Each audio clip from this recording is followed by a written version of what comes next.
Wow, hi everyone.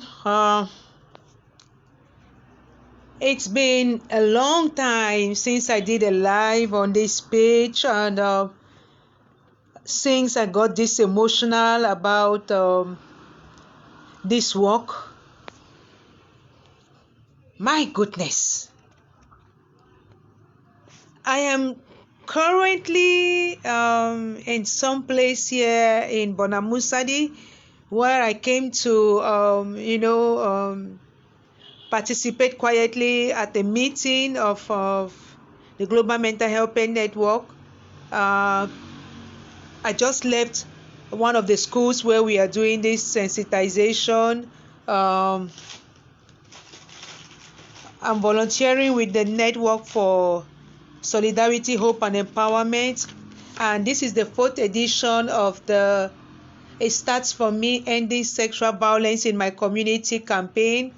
Where we are teaching children how to recognize, respond, and report, And it was a very interesting campaign in the schools, because today was just with the students, from 2 students, and some of them have been victims, and oh my goodness, and they spoke openly in class, and they asked questions and all of that. And I was still recovering from all of that emotion. Um, then I joined the meeting and we were talking about stigma. And I know some people, including myself, who have been sexually abused as kids and stuff, and how it has affected us up to kind of today and recently, when we started being healed and doing all of this work on ourselves and stuff like that. And then I come online and watch a video sent to me by our founder, the founder of this organization I'm volunteering for, the Network for Solidarity, Hope and Empowerment, right? Because it's not because I have an organization that I cannot work with other organizations. It is actually recommendable. So I am a volunteer with her organization, and I've been a volunteer since 2018, when the organization was founded. So she sent this video in the group, and encouraged us to watch it and share our thoughts. And with some reluctance, because sometimes I know those videos can be about those kind of things, and I was not so sure. Just after talking about it, I want to watch, but I was like, well, you have to have tough skin to go and watch. So this video was about a young lady in France who is breaking the silence on the generational something in her family. And she says from 2016 to 2022, she was rejected, she was insulted, she was stigmatized, she was called all kinds of names because she blew the whistle, and she went and filed a complaint at the police station and all of that. So I put the title of this video, uh, the stigmatization of rape victims, the silence of families, and the scrupulous and lagging practices of the judiciary. I put judiciary all round because I'm looking at the lawyers, I'm looking at the state council, I'm looking at the magistrates, I'm looking at everybody. And I am a lawyer, so I'm part of the judiciary. So I'm pointing a finger at myself too. Oh my goodness.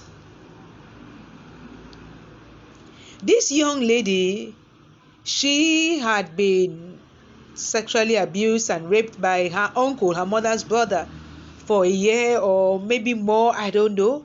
This man had done the same thing to her big sister, and he was doing it to the kid sister. And it would appear the generation before hers, that's her mother's generation, the same thing had happened, and the generation before, the same thing had happened. In spiritual and religious circles, we will say this is a generational curse. And it is not stopping because nobody is daring to stop it. Because nobody is talking. because nobody is daring to be the black sheep of the family and go against it all and say this is what goes on in this family. Enough is enough. And when I just made a little comment in that group, and I said, well, my family knows me. I'm such a black sheep to the point where you don't even want to dare me. And I'm okay with being the black sheep. And people have to become okay with being the black sheep. Why? Because when you are the black sheep, you set yourself free from that bondage, from the psychological turmoil, even from the physical turmoil. Look, you start feeling better just by relieving yourself of those secrets. All those stomach ulcers, she said she had problems, she had cysts, or she had stuff all over the place, And you know something, sometimes some people, they rush into the wrong relationships and they just want to be loved because they have never gotten it. And they just give themselves to anybody as long as it is not their relative, it's not family anymore. They just want to go. You're running away from one trauma, you get into another trauma. But at that time, you are thinking of which is the better trauma. Fortunately for this young lady, the father of her son is not abusive. So she's lucky. She's left one trauma and she's gotten in with somebody who actually loves her. Who dares blame her? Muslim? Her own mother has a string of children with different men. Nobody is talking about that. Who knows which of those men raped her? Not too long ago, I learned from one of my mentees that she is a product of rape, and so her own mother rejected her from birth. Can you imagine? And she's in her mid-30s. So she has lived with that rejection and abuse from her mother and stepfather because she's a product of rape. And her mother also got married with a stepfather because she was looking for love, and she met this man and she got pregnant, and she said, well, now I'm pregnant, I don't want to have another child out of wedlock, so you have to marry me. So this man married her, of course did not love her, has been abusing her and abused her own children, including his own children. See the cycle. All because we want to protect the family name. All because we don't want people to know that this kind of things happen in our family. How can you, a mother, put your own child under the bus for the sake of your family? Which family? If your brother respects you, will he rape your child? I was asked this question somewhere. I was like, even if it's your husband who is the stepfather of your child, if that man really loves you, will he rape your child? So what do you mean by you are protecting your marriage? Which marriage? What do you mean by you are protecting your family? Which family? My child. My child is from my womb. It's my blood. So if you rape my child, you are raping me. So how can I protect you? Which family? She says that even her grandmother called her to offer her money to withdraw her complaint. What kind of rubbish is that? Oh, you do that? I'm screenshotting everything. I'm posting everything. Oh my goodness. What are you talking about? Curse? I've already been cursed. How can you rape me? Family?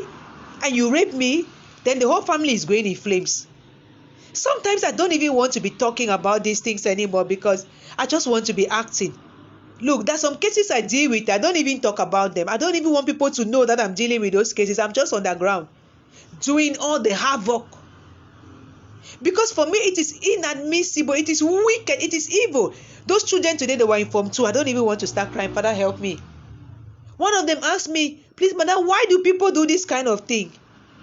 Another one said how she had been sexually abused. Fortunately, she told her mom. Her mom believed her, and her mom told her father. And her father got that, whether it's an uncle or it's a cousin or whatever, locked up. And then they moved from that place. And they sought therapy for her. I think she's receiving from abroad, the way she was talking and everything. Oh my goodness, that is commendable. I said they should clap for her. And she was saying it in class because I'm teaching the children not to shame those who even have such experiences. They are not responsible for that at all. So you cannot stigmatize your classmate who says, I was raped. Or you should even consider yourself trustworthy enough for her to even come and tell you, because it's not easy to tell somebody. I never told anybody. Yes, my cousin is dead today. I never discussed that with her. But I always carried it in my heart. I would laugh, I would smile, but I would look at her and I would say, it was despicable what she did to me. And I didn't know at the time. I was 9. Well, why? But today I talk. There's nobody who can stigmatize me. There's nobody who can tell me to keep quiet. And I teach my children, let nobody try. One day in my son's school, his teacher was only just looking at him in one way. And he told his teacher, why are you looking at me like that? The teacher said, what's your problem? He said, my mother said people should not even look at me like that. Because the teacher was looking at him like that, looking at his torso and stuff. I said, no, nobody should even do that, not to talk of touch you. Oh, they know me. No, you don't. You don't. Of course, why not? Go and report, blow the top. Tell people in school, tell people, talk. Now on social media, everybody has access. Go live, talk. Contact those big bloggers, talk. Forget about this thing that family is supposed to protect, not abuse. And this is how this young woman, she's a mother today, she's crying. This is 2022. We're talking about something that just happened. She went live in September, all of that, because she had lived with this torment of family treating her like black sheep since 2016. But no, she did the right thing. And she even did that because her own kid sister was also a victim of this same uncle. So you are saying that Muslims can do that kind of a thing too? You rape the elder sister, you rape the junior sister, you rape the last child. Goodness gracious. And she told her mother, and her mother said, well, it's family, we're just going to manage it like that. And she thought that was okay. And she used to tell friends in school, and then the friends started to, run away from her. So she stopped telling her friends. And she thought maybe that's what happens to those friends too. So there's no point in talking because everybody probably, stuff like that. And it's later on now when she met the guy, she fell in love with the guy. And then, she realized she was pregnant. And her mother went and filed a complaint against that guy has raped her daughter. And they asked her, she said, no, he didn't rape me. I'm the one who wanted to be in this relationship when she was 17. She said, no, I love the guy, leave him alone. And she was like, my mother can do this kind of a thing? No, then that's not my mother. She doesn't love me. And she moved out of her mother's house. And that's how her mother also left the city, changed cities. Well, because her mother probably knew, she's going to start talking now. People will know about her, and people will be like, what a mother, shame. You have 5 children with how many fathers? The first one had their own father. She and her twin brother had their own father. The first boy had his own father. The big sister had her own father. She and her twin brother had their own father. That is 3 fathers. The last 2 also had their own fathers. No, this is complicated. About 3 different fathers for her 5 children. So yeah, that was it. And she doesn't see her own situation. She looks at her daughter, who has already told you she has been abused. So that already means that she's going through she's going through her own psychological torment and everything. So she's finding love in this young man now, another guy who was also in high school like herself. And now she's pregnant. Instead of you to embrace your daughter and tell her, that is why you should even tell her that we will get through this. You go and file a complaint. Makes me remember when a similar complaint was filed. Hey, God, thank you for my boldness. Thank you, Father. No way, nobody can joke with me anymore. And this is how I tell my all those people who come to me, through the association or for therapy. You have to speak up for yourself. If you don't speak up for yourself, no other person will. Because this young lady, her name is Miriam. I'll put the link to it's in French. People who can understand French can watch it. I'm going to put the link. She spoke up for herself, and now the video has been shared 8,000 times. I'm going to share it too, and about 2,000 comments or whatever. People, there's so much that goes on in our families, but for the sake of whether it's family honor, we let people grow with trauma. They pass it on to their own children. Imagine this woman. Maybe she had been raped also by her own father's brother. And that is that trauma that pushed her now to go and end in the first man that could just smile with her baby. And you know how one baby, then you leave, another baby, then you leave. I myself, I have 3 with 2 different people. I live with post-traumatic stress disorder. What are we talking about? It's high time we stop this thing. We start having conversations with our children. We don't even wait for them to come to us and tell us, Mama, so and so is happening. We start telling them that this is what happens and it's wrong. So we want to raise public awareness. We want to sensitize our communities against the ill and effects of rape. And we want to decry the stigmatization of rape victims and fight against impunity. We want to shame the perpetrators, not the victims. We stop asking questions, stupid questions like, what were you wearing? What was I wearing at 9? What was that 2.5-year-old baby wearing in school the other day? What was a 3-year-old wearing in school the other day? What was a 6-month-old baby wearing? What was Miriam, a Muslim, and with all the hijab and everything wearing? Sometimes I get so wounded, I don't want to talk. I seriously don't want to talk anymore. But sometimes I just feel like, and this is October, yes, it's the month. So I'm like, okay, let me just do one live video. Oh my goodness. God help me. God help me. God help me. You know, when this child asked me, please, madam, why do people do this kind of a thing? I told her, because people are so wicked. Because the heart of man is desperately wicked. Because the devil is roaming. What else can I say? Because people are in a sect. We look for all kinds of excuses to explain this. Because people don't love one another. Because if people were to love one another and yourself, then you cannot do to the other what you don't want to be done unto you. And you know what? If you rape the child of a rapist, oh my goodness, it's like going to steal from a thief's house. Oh, you have killed him. No. There's somebody there in Nigeria who spends his time, abusing members of his community, literally raping them, using potions on them and all of that. I hear that the man has 5 daughters. I'm like, hey, Father God, may he lock his children in the house forever and ever. I heard that recently even he escaped an assassination attempt. Who want to assassinate him? His news is all over social media, so of course people are looking for him.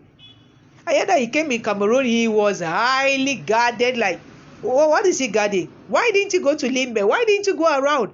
You've ruined other people's children's lives, damaged other people. Now you are protecting your own life with your daughter's lives. God of vengeance. It is so unfortunate, but I salute Miriam. Yes, to hell with religion, to hell with family. If family has to be the one that will want to protect its name at the expense of your own life, that means that the family would rather lose a child and then keep its name. Which good name? Because one day the truth would come out. Has it not come out for that family? It has come out. I used to hear of families who killed their daughters because they have brought dishonor to the family, especially from in the Muslim world. And I'm like, when you kill, don't you have blood on your hands? Where's the honor? So your honor stays, you've killed? What does your own religion tell you? Or thou shalt not kill is only for Christians. My goodness. I am so numb. I don't even know what to contribute about this, frankly speaking, about that case. I just wish that all these big bloggers and, maybe media houses and stuff will take up that case or similar cases and just continue talking. Let's make rapists and all these people hiding in so-called families, will make them so uncomfortable. I'm sitting here. One day, a woman brought her daughter to me. Just this year. Her daughter had been raped by her cousin. I'm talking to you about something that happened. I'm not talking to you about a story I saw on social media. Her daughter had been raped by her cousin, or his nephew, his cousin, who was living with them. By the time she brought the daughter to me, they had already sent the cousin out of the house. How does that solve that problem? You are sending him out of the house to where? To go and stay somewhere and rape another person's child there? What stopped you from having him at least locked up for a while? The family said, she had a family meeting. The child needs therapy now. The child's grades have dropped. The child cannot. Why don't people understand now? How can you, a woman, carry a child in your womb for 9 months? Or maybe your own was 8 months or 6 months or 5, I don't know. Go through all what we go through. I have 3 children. I've been pregnant 6 times, so I know what I'm talking about. Have that labor. bring that child into the world, go through all what you go through to raise that child. Somebody, worst of all, a relative, violates that child, and then you send that person away without, oh my goodness, getting the law involved. Because your own child would even see that you are seeking for justice for them. That is already an appeasement for that child. I never told anyone when I was young. I didn't even know I could tell anyone, and I didn't think anyone would believe me because, it's like, first of all, you were too stubborn. You were all over the place. Yeah, you play anyhow. This whole culture of always blaming victims. Oh, yeah, well, she likes to go and play in the neighbor's house, so is that reason why the neighbor should rape her? What were you wearing? I was wearing my hijab. I was wearing my diapers. I was in my nightgown. What about people who are sleeping in their rooms with nightgown and the master of the house comes into their rooms and rapes them? What were they wearing? They should be sleeping with kaba and trouser and all of those things. When are we going to learn to stop asking those kind of questions and to instead support people, pray for people if that's something you can do? Tell them you believe them. Thank you, mommy. I thought that we should even stop talking about these kind of things, but it's sad. It keeps happening. But someone told me that we are getting more and more cases because more and more people are feeling comfortable talking about it because there are more associations championing the cause, and they know that they can get the support when they reach out to us, and so they also know how not to care about the shame, those nasty comments that people leave and stuff. But unfortunately, people don't even do that. I would not even have your time if you leave those kind of comments. No. And when people come to me, I work with them holistically. God has blessed me from the legal point, from the psychological point, from the spiritual point. I work with people, and I tell them you are no longer a victim. As from today, you speak up. There's another kind of rape called marital rape, and that one is not recognized by law. I've also been a victim, but I'm no more a victim, and I speak about it. Right up to WHO, I've spoken about it. Nobody hears from me without hearing about that. What can we do to me today? But I did not let that affect me and keep me down, because that's one thing. Sometimes rapists take pleasure in the fact that what they've done to you, nobody will ever believe you because they've ruined your life. You are silenced forever. You can become, when those uncles or your ex-husband and all those people tell you, you cannot become anything in life now. What can you become in life? Who will believe you? Oh, look at you, good for nothing. They shame you, all of that. No. And then like a phoenix, you rise like I have risen. Who can say what to me again? So I want to stop here by encouraging all victims. Sexual abuse, rape, domestic abuse, all of that. Do not let that trauma kill you, bury you. Do not stay on the ground forever. Don't cry. Reach out to me. Write to me inbox. Many do. That's why sometimes I'm so silent. I work a lot behind the scenes now. I rarely come on live like this anymore. But I watched that story, and I'm just from this school with these children. I spend 1 hour in 2 classrooms. Tomorrow I'll be back in that school again. And I'm so grateful because the administration of the school, they come with us and they talk to the children. They don't joke about it. They put the stickers, and I'm like, if only one school does that. But no, we had Plato yesterday. We have Loria. We had Horizon. We'll be having Gateway on Monday. 5, 6, 7 schools. Good.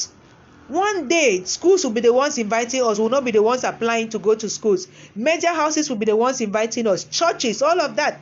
Because that's another place where, hey, oh God, oh. Anyway, so let me stop here. I'm so grateful. I'm going to share this video on all my other platforms. Let's not stop talking. That is it. Let's not stop talking. No. We cannot stop. We have to break the silence. I think one job at a time, one step at a time, one voice at a time. The perpetrators will be the ones hiding now, no longer the victims. May God help us all.